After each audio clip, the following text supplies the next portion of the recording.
ಇದು ಇಡೀ ಬೆಂಗಳೂರೇ ಬೆಚ್ಚಿ ಬೀಳುವಂತಹ ಭಯಾನಕ ಸುದ್ದಿ. ಈ ದೃಶ್ಯ ನೋಡಿದ್ರೆ ನಿಮ್ಮ ಎದೆ ಝಲ್ ಅನ್ನೋದು ಪಕ್ಕಾ.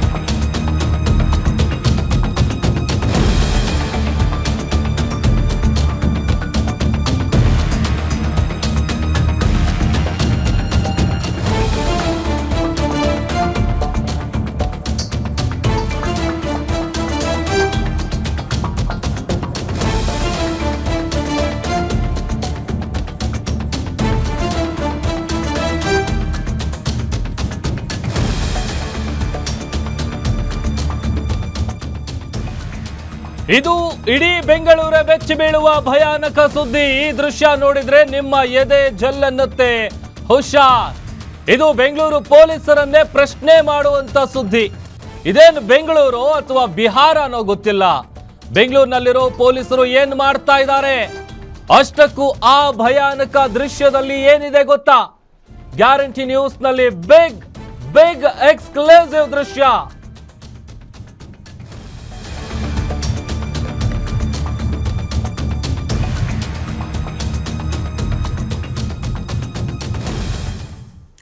ಬೆಂಗಳೂರಲ್ಲಿರುವಂತಹ ಪೊಲೀಸರು ಏನ್ ಮಾಡ್ತಾ ಇದ್ದಾರೆ? ಇದು ಸಿನಿಮಾ ಅಲ್ಲ, ರಿಯಲ್. ಸಿನಿಮಾದಲ್ಲಾದಂತೆ ಮನೆಗೆ ನುಗ್ಗಿ ಎಲ್ಲ ಪೀಸ್ ಆಗಿದೆ.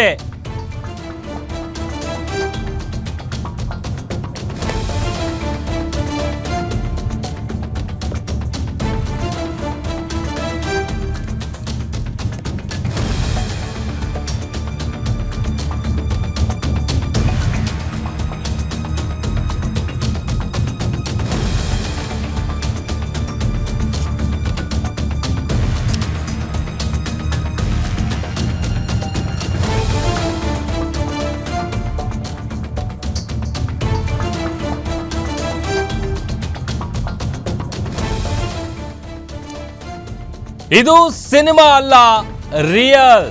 ಸಿನಿಮಾದಲ್ಲಾದಂತೆ ಮನೆಗೆ ನುಗ್ಗಿ ಎಲ್ಲ ಪೀಸ್ ಮಾಡಿದ್ದಾರೆ. ಬೆಂಗಳೂರಿನಲ್ಲಿ ನಡೆದಿದೆ ಸಿನಿಮಾ ಸ್ಟೈಲ್ ನಲ್ಲಿ ದಾಂಧಲೆ.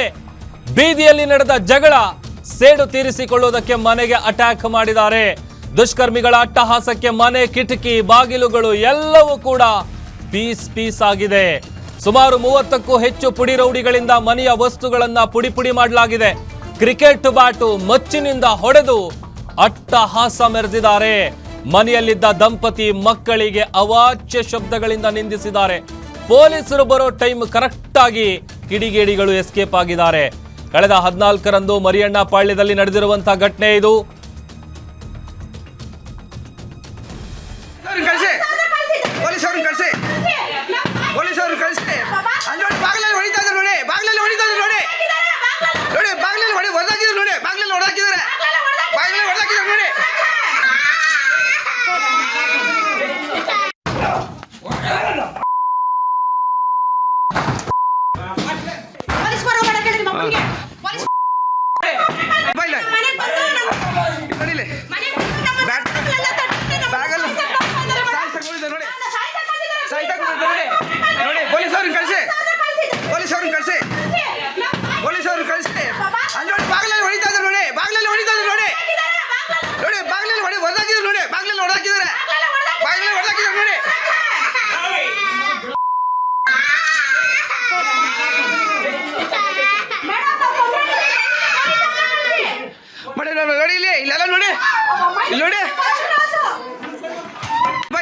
ನೋಡಿ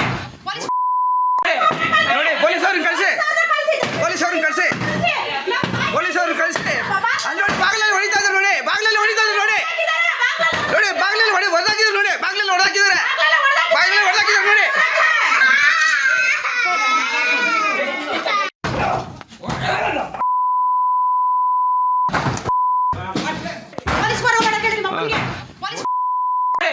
ನೋಡಿ ಪೊಲೀಸವ್ರನ್ನ ಕಳಿಸಿ ಪೊಲೀಸವ್ರನ್ನ ಕಳಿಸಿ ಪೊಲೀಸವ್ರನ್ನ ಕಳಿಸಿ ಅಲ್ಲಿ ನೋಡಿ ಬಾಗಿಲಲ್ಲಿ ಹೊಡಿತಾ ಇದ್ದಾರೆ ನೋಡಿ ಬಾಗಿಲಲ್ಲಿ ಹೊಡಿತಾ ಇದ್ದಾರೆ ನೋಡಿ ನೋಡಿ ಬಾಗಿಲಲ್ಲಿ ಹೊಡೆದಾಕಿದ್ರು ನೋಡಿ ಬಾಗಿಲಲ್ಲಿ ಹೊಡೆದಾಕಿದ್ದಾರೆ ಮತ್ತಷ್ಟು ಡೀಟೇಲ್ಸ್ ಕೊಡ್ತಾರೆ ನಮ್ಮ ಸೀನಿಯರ್ ಕ್ರೈಮ್ ರಿಪೋರ್ಟರ್ ಅಜಯ್ ದೂರವಾಣಿ ಸಂಪರ್ಕದಲ್ಲಿ ಜಾಯ್ನ್ ಆಗಿದ್ದಾರೆ. ಅಜಯ್, ದೃಶ್ಯಗಳು ನೋಡ್ತಾ ಇದ್ರೆ ನಾವೇನು ಬೆಂಗಳೂರಲ್ಲಿ ಇದೀವಾ ಅಥವಾ ಬಿಹಾರದಲ್ಲಿ ಬದುಕ್ತಾ ಇದೀವ ಅಂತ ಏನ್ ಕಿರಿಕ್ ನಡೆದಿತ್ತು, ಏನಿದು ಘಟನೆ? ಖಂಡಿತವಾಗ್ಲೂ ಪ್ರಭು, ಏನಂದ್ರೆ ಇದೇ ತಿಂಗಳ 14ನೇ ತಾರೀಕಾಗಿರುವಂತಹ ಘಟನೆ ಇದು. ಅಮೃತಹಳ್ಳಿ ಪೊಲೀಸ್ ಠಾಣಾ ವ್ಯಾಪ್ತಿಯಲ್ಲಿ ಇರುವಂತಹ ಮರಿಯಣ್ಣ ಪಾಳ್ಯದಲ್ಲಿ ನಡೆದಿರುವಂತಹ ಘಟನೆ. ಇಲ್ಲಿ ಏನು ಕಂಪ್ಲೇನೆಂಟ್ ಆಗಿರುವಂತಹ ಏನು ಪುಷ್ಪಾರಾಣಿ ಏನಿದ್ದಾರೆ, ಅವರು ಅವರ ಏನು ಹಸ್ಬೆಂಡ್ ಆಗಿರುವಂತಹ ಆರೋಗ್ಯ ಸ್ವಾಮಿ ಏನಿದ್ದಾರೆ, ಅವ್ರ ಜೊತೆಯಲ್ಲಿ ಅಂದ್ರೆ ಆಚೆ ಹೋಗಿರ್ತಾರೆ, ಏನು ದಿನಸಿ ಸಾಮಗ್ರಿಗಳನ್ನ ತರಬೇಕು ಅಂತ ಹೇಳಿ. ಸೊ ಆ ಸಂದರ್ಭದಲ್ಲಿ ಅಲ್ಲೇ ಇದ್ದಂತ ಕೆಲ ಪುಂಡರೇನಿದ್ದಾರೆ, ಅವರು ಏನು ಅಸಭ್ಯವಾಗಿ ಏನೋ ಅಂಗಾಂಗಗಳನ್ನ ತೋರಿಸಿದ್ದಾರೆ ಅಂತ ಹೇಳಿ ಈಗಾಗ್ಲೇ ಇವರು ಕೂಡ ಆರೋಪವನ್ನು ಕೂಡ ಮಾಡಿರುವಂತದ್ದು. ಆ ಸಂದರ್ಭದಲ್ಲೂ ಕೂಡ ಅವರು ಅದನ್ನ ಪ್ರಶ್ನೆ ಮಾಡಿ, ಯಾಕೆ ನೀನ್ ಈ ರೀತಿ ಮಾಡ್ತಿದ್ಯಾ ಅಂತ ಹೇಳಿ ಕೇವಲ ಅವರನ್ನ ಪ್ರಶ್ನೆ ಮಾಡಿದ್ರೆ, ಅದಕ್ಕೆ ಏಕಾಏಕಿ ಅವರು ಗ್ಯಾಂಗ್ ಅನ್ನ ಕಟ್ಕೊಂಡು ಈಗ ಈ ಒಂದು ವಿಚಾರಕ್ಕೆ ಸಂಬಂಧಪಟ್ಟಂತೆ ಮನೆಗೆ ಕೂಡ ಬಂದಿದ್ದಾರೆ ಅನ್ನೋ ಮಾಹಿತಿ ಕೂಡ ಇರುವಂತದ್ದು. ಅದರಲ್ಲಿ ಕೂಡ ಪ್ರಮುಖವಾಗಿ ಕಾರ್ತಿಕ್, ಸ್ವಾಮಿ, ಮೈಕಲ್, ದೇವ, ಕಿರಣ್ ಮತ್ತೆ ಹೀಗೆ 30ಕ್ಕೂ ಹೆಚ್ಚು ಜನರನ್ನು ಕೂಡ ಕರ್ಕೊಂಡ್ ಬಂದು ಏಕಾಏಕಿ ಮನೆಯಲ್ಲೂ ಕೂಡ ಹಲ್ಲೆ ಮಾಡಿದ್ದಾರೆ ರಾತ್ರಿ ವೇಳೆಯಲ್ಲಿ ಅನ್ನೋ ಒಂದು ಆರೋಪ ಕೂಡ ಮಾಡಿ ಈಗಾಗಲೇ ಆ ಒಂದು ವಿಚಾರವಾಗಿ FIR ಅನ್ನು ಕೂಡ ಲಾಡ್ಜ್ ಮಾಡಿರುವಂತದ್ದು.